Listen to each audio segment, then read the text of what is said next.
The Finance in Common Summit says the gathering of the biggest development banks in the world is a workshop, not a talk shop. The discussions have also focused on the resettlement of communities affected by floods, similar to those that have ravaged KwaZulu-Natal this week.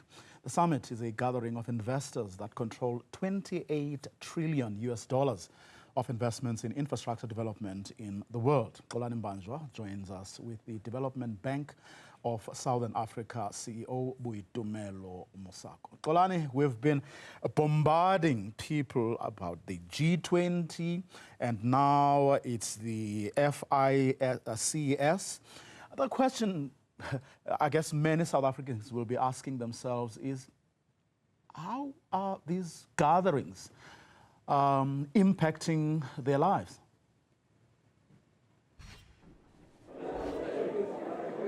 Good afternoon, Vuyo. I really like your question because of what the province of KwaZulu-Natal is going through, which speaks to the people who have been gathering for the past 3 days here at the Finance in Common Summit. These are the biggest development bankers and investors who have a lot of money to invest, who have deep pockets controlling over $25 trillion. That is over 25% of all the money that is available in the G20. And they are talking about many other issues, part of which is extreme weather conditions and how to finance those resettlements of communities, how to finance infrastructure and build resilient infrastructure. But as we know, for communities that have been ravaged by those floods, similar to the ones that we normally see almost every year in Mozambique, the issue is, where is the money going to come from? And this is where government comes in. This is where municipalities come in and approach the people who have been meeting here to actually write those checkbooks and invest.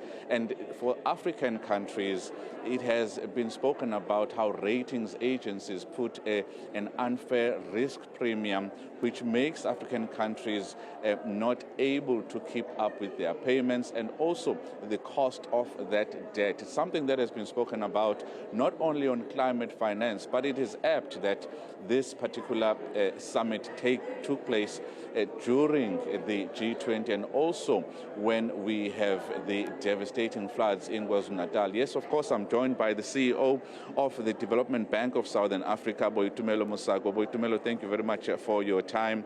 The Minister of Finance said that this has been a successful gathering. He was very happy closing the conference earlier on. Let's talk about the impact that this summit will have on ordinary lives, because this is why we are here, the social impact that such gatherings have on ordinary people. Thank you, Mbanjwa, for this opportunity. I'd firstly like to express my condolences to the families of those who have lost their lives in the recent floods in KwaZulu-Natal.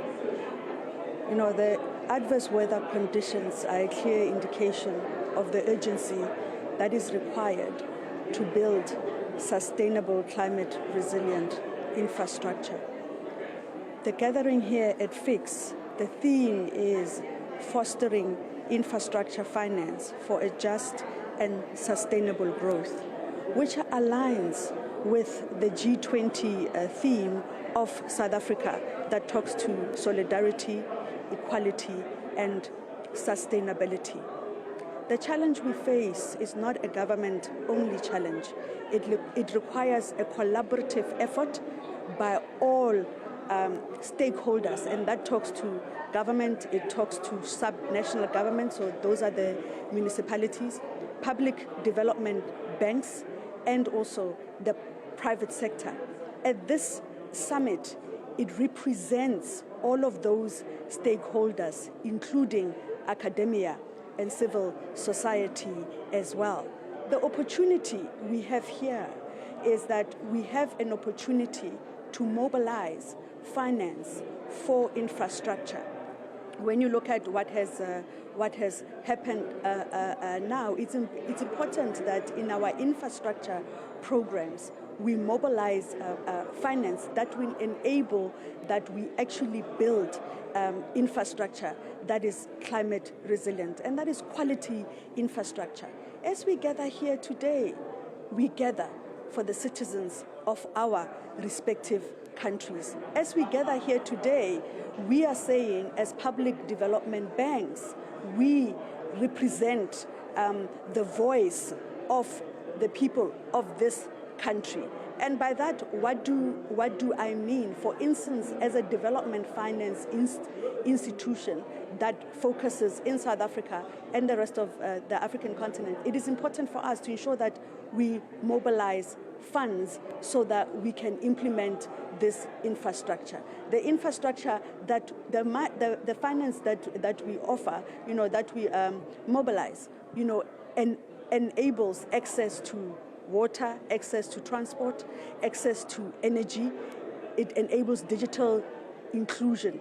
We mobilize infrastructure for health, education, and affordable housing as well. But whilst we do that, we have to ensure that in the execution and the implementation of this infrastructure, we deploy proper technologies, we deploy adequate skills to ensure that this infrastructure can stand the test of time. And by that meaning that when adverse climate conditions hit, the lives of our people will be preserved.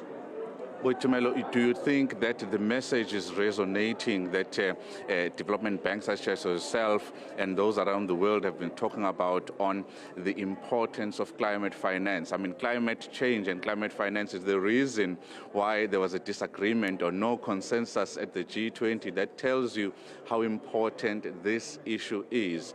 Is the message resonating with policymakers in government and the private sector? I think the message does resonate, and I think that is why you even look at the G20, as I had said, it's about sustainability, and that is a key factor, and that's why when we are here, and we gather, it is a summit of solutions, where we gather to then say what mechanisms do we need to enable speed, to enable scale. Where we have learned, where there is success in implementation, how do we ensure that we replicate for other countries? How do we make sure that we unlock where there are bottlenecks? And this is what this summit is about, where we come up with solutions so that we can enable the funds to flow for sustainable infrastructure. Boitumelo, thank you so much for your time. An important message there about where we are in the world in terms of the extreme weather conditions. An important message as well from the investors who say we are here to help. Something that is important also, Vuyo, is the fact that the Zulu King, that is Misuzulu Razwelithini, has also yesterday called for a climate change summit to talk about the apartheid special planning and how it is going to be impacting people's lives, and how the government can actually plan better when settling people, when building communities and urban areas, because the extreme weather conditions are not going to stop. But these people who have been here are the people with the checkbooks, and this is why it has been important for them to meet and for South Africa to state its case as an investment destination when it comes to fighting climate change. Back to you in studio, Vuyo.